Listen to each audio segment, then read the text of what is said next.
Нашия колектив е само на 2 навършени години, обаче вече може да се похвали със своите големи успехи.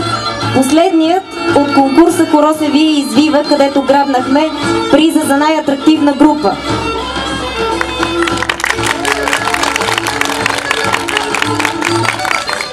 Днес аз съм особено развълнувана, защото съпреживявам вълнението на най-младите сред нас. Ето ги тук до мен. Те тръпнат в очакване на своята първа публична изява.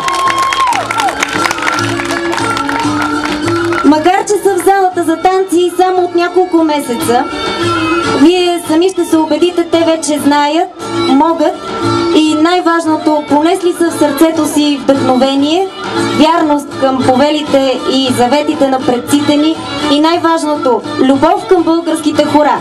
Нека им пожелаем успех в дебюта и да ги аплодираме. Най-напред те ще изпълнят Ганкино хоро, Бачковско хоро и Цамико.